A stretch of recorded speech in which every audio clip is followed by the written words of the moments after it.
And in true fashion, Manchester United end the year with more controversy than the last. Welcome back to the first episode of 2025. Now, before we get into this episode, guys, I would just like to extend our appreciation for supporting us last year, allowing us to steadily grow this platform, and we only hope that you guys can continue to support us in this new year to come. But now, with that out of the way, let's talk about the Ineos group because these guys are heavily under fire from the fan base, right? And once again, we have something that has completely divided us in terms of, do we trust these guys? Are they completely useless? Should we get rid of them? Should we give them more time? But one thing is true, Judgment Day is today. It's been over 1 year since Sir Jim acquired minority stake in the club, giving him full control over the football operations. Now, before I even get to the meat of it, I just want to put my opinion across, all right? Or I just want to say what I have to say about these guys. When these guys first came into the club, I trusted them, right? I did my little research. I've seen what they're all about, right? And I never, not, I want to say this because I don't want people to get this twisted, okay? When I mean that I believed in them and I trusted them, was I trusted them to do a better job than what the Glazers have been doing so far, right? It's just like I remember there was a time I remember there was a time it got so bad with Ole Gunnar Solskjaer that we just wanted anyone to come in who could simply just do a better job than what he was doing and not necessarily a better, a far superior, a better coach. We just wanted something different. Let me just put it like that. We wanted something different. We wanted things to change. All right. So Ineos acquired minority. Yes, I did want the Qatarians to have full ownership, and I still believe that things would have been much different and much better. But anyway, we got Sir Jim, right? I trusted them to come and do the right thing. Was I right? I think yes, in part, right? Let me explain. Okay. So these guys came, they took over football operations. As soon as they took over football operations, they basically started building a football structure around the club in terms of how things were going to be run on and off the pitch, right? They appointed Omar Barada, certified, worked at Man City, worked at Barcelona. Basically, the CEO of Manchester United, and everything's going to be run through him through the system, right? Obviously, things didn't work out with Dan Ashworth, which is fine, but anyway, those are basically now a football structure in place, right? There's going to be someone who is going to look after transfers. There are going to be people going to be looking at the data. There are going to be people looking at recruitment, etc., etc., etc. United, for the first time in history, you know, finally had, or we finally have a structure in place that can allow our football manager or our football coach to focus primarily on his job and not have to worry about wearing so many hats that he has to do at the club, right? So that's one of the things that I really liked about what they did coming into this club. The second thing that I really liked and appreciate was the fact that they're actually making an initiative in terms of fixing our football structure at the club, stadium, training facilities, etc. This is something that the Glazers were not going to do. They were not interested in it. They never had any plans for it. They never spoke about it. It was something that was non-existent, right? We saw the videos, we saw the images of the leaky stadiums, the leaky press conference, the state in which the dressing room is in. Ronaldo literally came out and spoke about how nothing has changed in the 15, 20 years, whatever, since he left the club. To his surprise, that things are literally still the same, which is an absolute disgrace for a club the size of Manchester United, right? So the sole fact that these guys came in and improved the academy, training facilities, the training ground, they put a plan into renovating Manchester United or rebuilding it.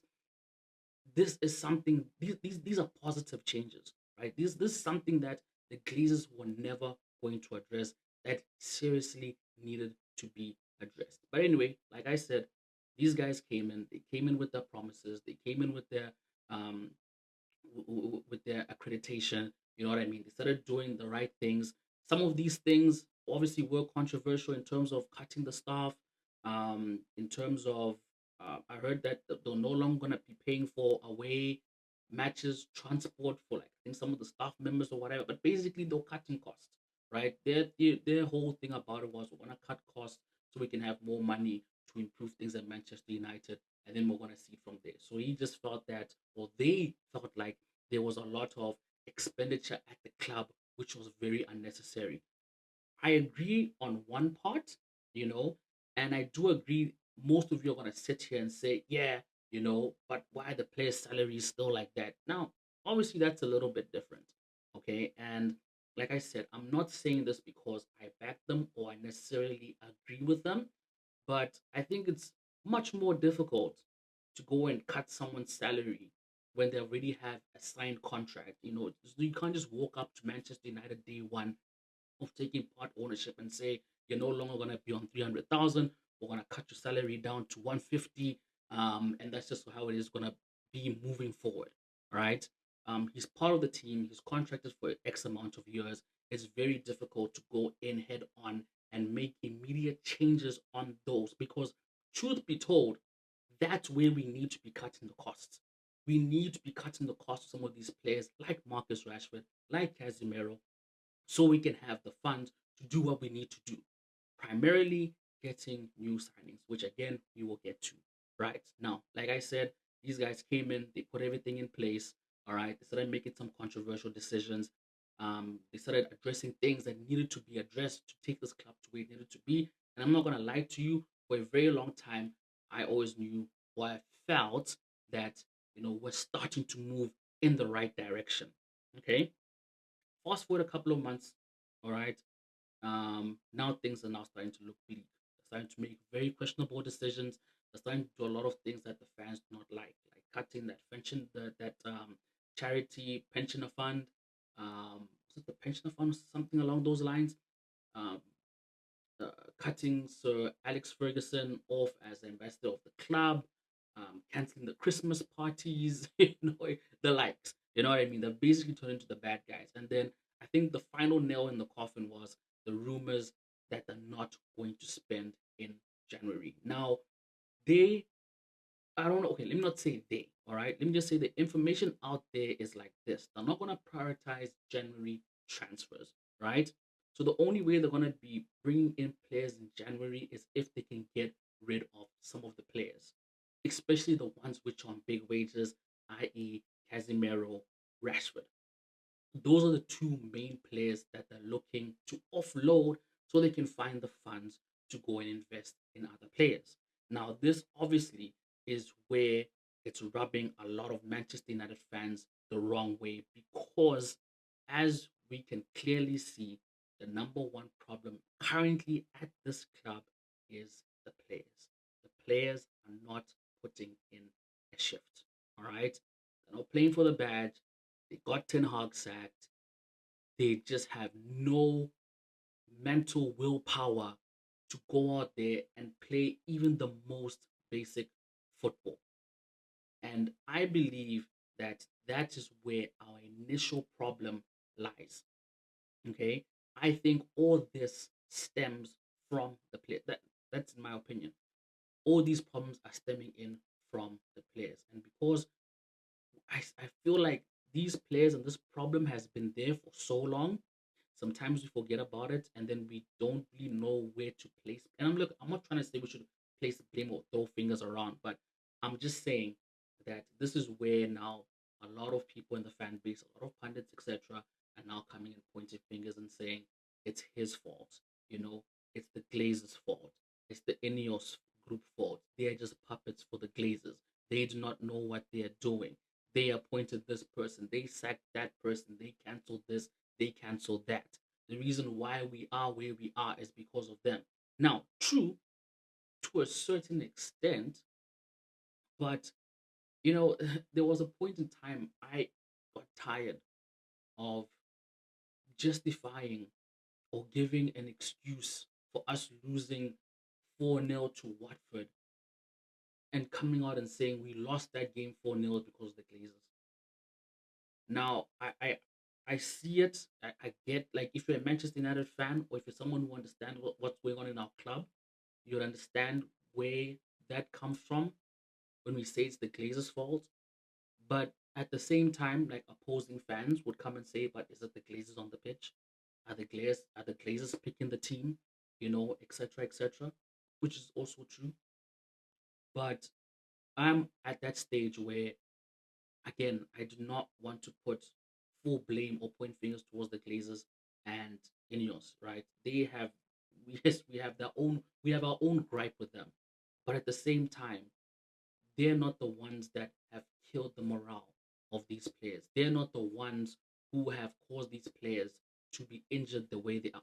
Maybe they are. Maybe ultimately it's their fault for putting specific things into place. But basically, my point is, these players just don't have what it takes to wear the badge. They don't have what it takes to go and compete.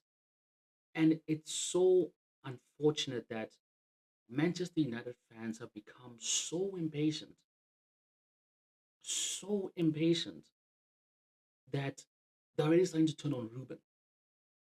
We're not ready to accept the fact that Manchester United is just not the club it used to be. And what's so unfortunate is that we get these type of managers who come and give us quick short-term success, and then we automatically think things have turned around. You know, a manager will come in, win a Europa here, win an FA there, win a Community Shield, win a whatever, and then we'll think that we're back, baby. We back, baby. We won an FA Cup, baby. We finished third, baby. We got this. But we have to understand that these things can happen. I mean, Nottingham are currently sitting third. You know, anything is possible in the Premier League. I'm not trying to take things at Nottingham fans, right? But I'm just saying we need to accept that this rebuild, this regeneration, this re-thing of whatever you want to call it, is going to take time, and we have to be patient. We should not get sucked up into quick success turnovers. We beat Everton 4, we beat, what was that team? We beat Coventry 7 or whatever. And all of a sudden people having a whole new different mindset of, oh, we're back, things have changed, da da da da. We need to be patient. We need to understand that this thing is going to be a long-term process. All right. And as much as I get how everyone's irritated with the Ineos group, and I'm also now falling into that side, Ben continuously throughout the whole year, you know, was telling me like, yo, D, I don't trust these guys. I haven't trusted them from the start. I don't like what they're doing, etc. And I'm like, you know what? Fair enough. I was just sitting back in the stands saying that, look, I'm just going to wait it out. I'm going to try and practice patience. I'm going to see what this is all about, because for me, I would rather take Ineos right now than the Glazers and Ed Woodward. Not to say that they're better, not saying that they're doing a fantastic job, but I'm just saying that at least I have that little bit of trust and that little bit of faith that they can acknowledge, understand what's going on, and actually make an effort to correct it. Right? And I'll give you examples that I know a lot of people were upset with. The sacking of Eric Ten Hag. It was a necessity, right? It was a necessary act. The sacking of Dan Ashworth. It was a necessary act. These are things that we don't even know if Ed Woodward or the Glazers were even going to have the balls to. Or even if they did do it, we're never going to trust their decision in making a better choice moving forward. Because for all we know, if it was Ed Woodward and Eric Ten Hag got sacked, we could be sitting with like Rio Ferdinand as our manager. We just couldn't trust them to understand and know what the next step is when the football club is crumbling. But these guys know. People got excited when Dan Ashworth got sacked, right? They got excited. Dan Ashworth is sacked, you know. And the reason why they got excited was because it was like to prove their point of, why the Glazers are not working. No, sorry, why Ineos Group is not working. Yeah, they sacked Dan Ashworth. These guys don't know what they're doing. This and that, this and that. But I looked at it from the point of view of, well, if it wasn't working, then didn't they do the right thing? Instead of keep him on? Because even though he did advocate for Ten Hag to stay, his decisions on who to replace next did not sit right with the board. Because he was talking about managers like Gareth Southgate to come and replace Ten Hag. Did that make sense? So if Dan Ashworth stayed and we got Gareth Southgate, what were you guys going to say then? It's like there's no winning. It's like you just any decision just going to, but you're not seeing in hindsight what exactly is going on. So that was a good decision. They got rid of him and they brought in Ruben Amorim, right? So even though they're making mistakes, they're also incrementally making things better at the club. And I know it's difficult now to see it because of all the wrong that's been happening, all the mistakes that have been happening. But like I said, some of these players would make a lot of big clubs look like they just don't know what the fuck they're doing. They'll make them look like their recruitment don't know what they're doing. The manager is not a good coach. These guys embarrassed Ten Hag. They embarrassed him. Ten Hag came into this club and said errors need to come to an end. And unfortunately, it was his because of the players. And yes, true, he did not get all the players that he wanted to get, but he also made his mistakes himself. But these players will make they're making Amrin look like he doesn't know anything about football. They're making the Ineos group look like they don't know anything about recruitment. People are sitting here and saying it's the Ineos group that brought in Zurich, it's the Ineos group that brought in this player.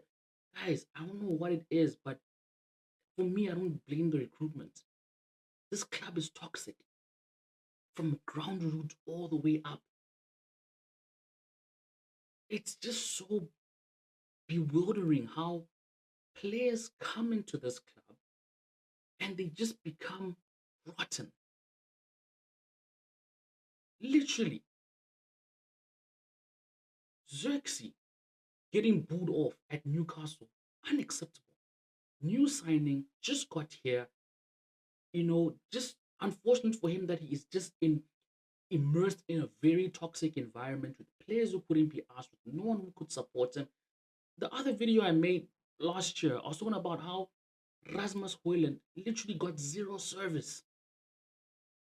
When you look at the shots he had compared to Garnacho, Rashford, blah, blah, blah, versus the minutes they've played, it's it's you can't even fathom it.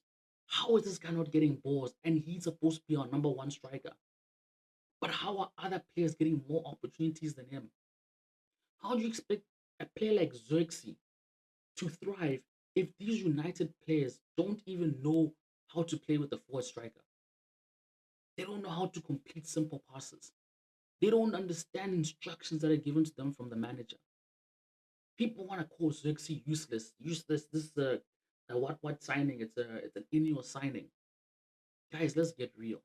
We know how these players are, and we know the environment this is. The other day I was talking to Ben and I was telling him, look at Jadon Sancho, Jude Bellingham, Erling Haaland. Those three are Dortmund superstars. Without a doubt, you just knew whichever club they're going to in Europe, they're just going to become bigger and better. Jude went to Real Madrid, doing fantastic. Haaland's gone to Man City, doing fantastic. Sanchez comes to Sancho comes to United. At United, he seemed like the recruitment made the wrong decision. They got the wrong player. This player is useless. We were just sold a dream. XYZ, XYZ. And that's not even the truth. That's not even the truth. And I'm not saying that all players that Ineos group have brought in are world class fantastic. What I'm trying to say is that they're decent players. They were decent players coming into this club. Some of them even more than decent. How do you go from decent to just absolute crap? And that shit only happens at Manchester United. And it's that dressing room, it's the toxic players, it's just everything wrong, you know, on the ground level throughout, But obviously, like I said, for the players, we know that it's just the toxic environment with some of the players at the club and they need to leave. They really do. So yeah, in your group, um, like I said, the way I feel about them, I I'm slowly tipping towards um the side of I'm not really sure what's going on because I feel like I felt like they started off strong, um, and then just somewhere they sort of lost the plot, and they've been losing the plot more. And I don't blame them because this is Manchester United. It's a club that historically has just been has faced a lot of adversity, and it needs strong people to take hold of it and really know how to manage all these crises that are happening. It's not easy. I feel for them. I feel for anyone who comes in and tries to get a hold of this club, and we're going through a difficult stage where we're trying to not only be a dominant side, that we once were, but even just be part of that conversation. And I know we're always part of the conversation, but you know what I mean. Part of the conversation of finishing in top four, competing to win the Premier League, competing to win Champions League. We're not in those conversations anymore.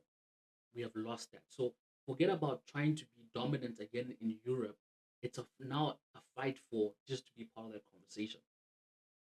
And I think last but not least, one thing I want to end off with is this whole thing about relegation, right? Because obviously now the new talk is relegation. I think we're about like is it 7 or 8 points off the bottom three, or let me say the relegation zone. I don't even want to talk about top four. I know a lot. I know there's some, not a lot.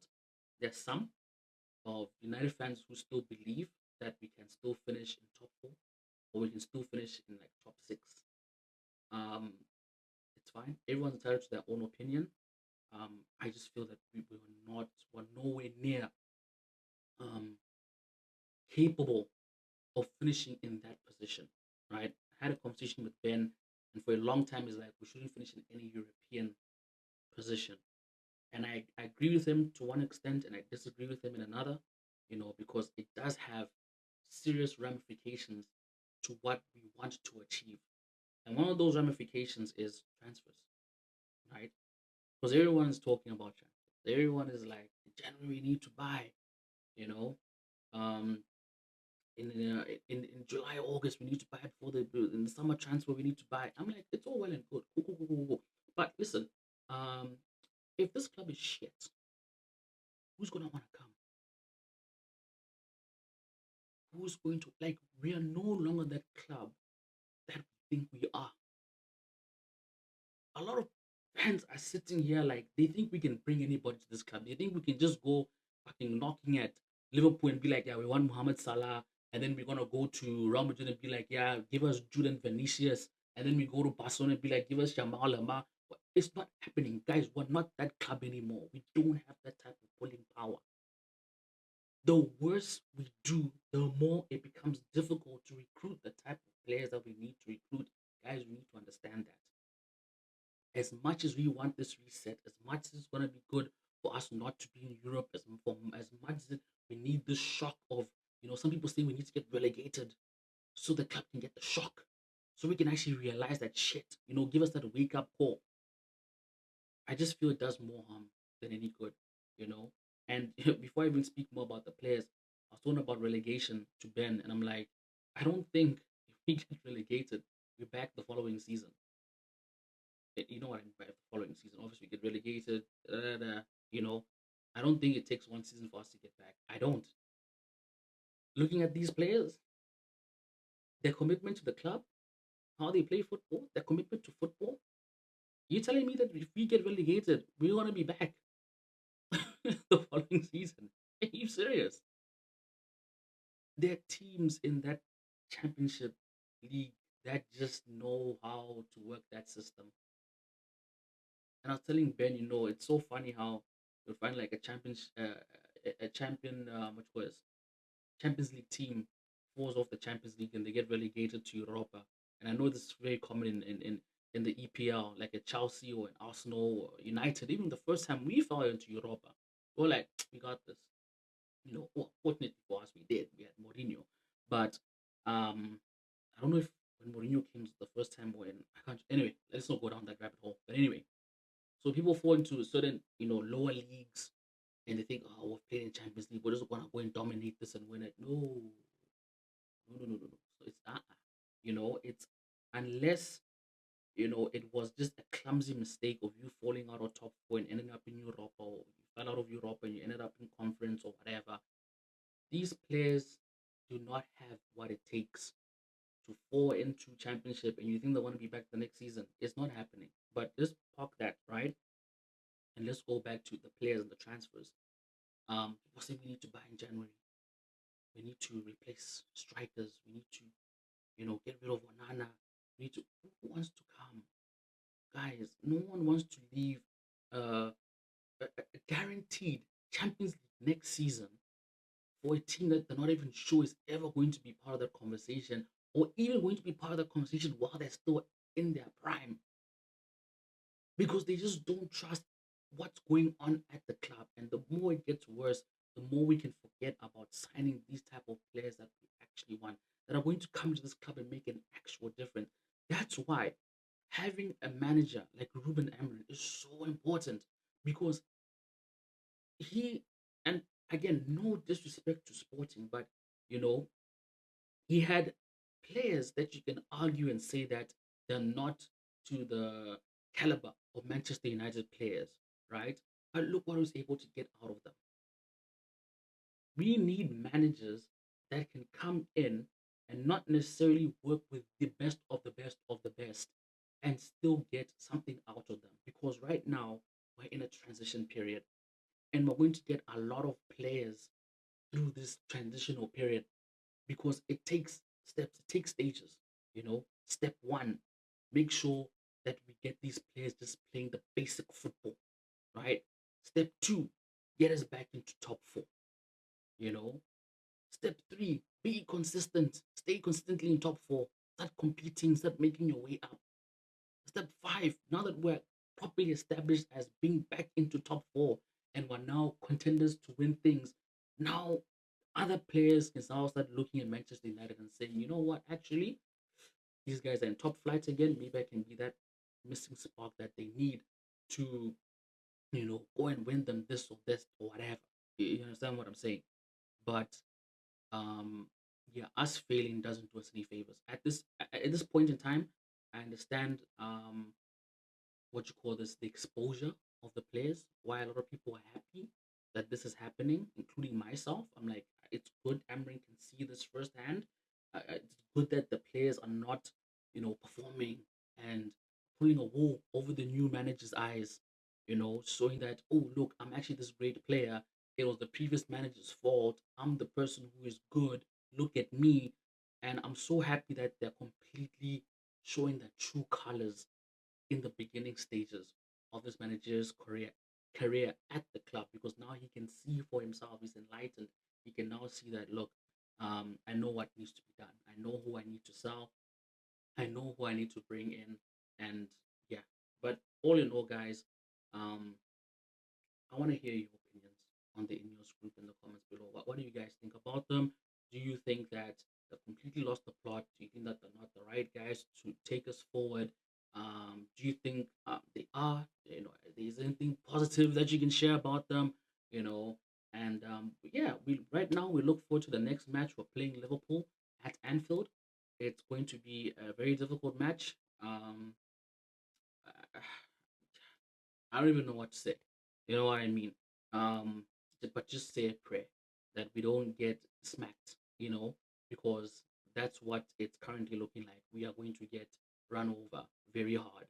Um, so we just hope that Liverpool can be respectful and just like, put in two goals and be like, we won the game, chill, lay back, and be like, we don't want to do any more damage. But we all know that's not going to happen. And yeah, we I don't even know what to say. I don't know what to say, guys. It's It's gonna be a hectic match, but we look forward to it anyway. Anyway, guys, thank you for watching another episode on the Glorious channel, and we'll catch y'all on the next one. Peace.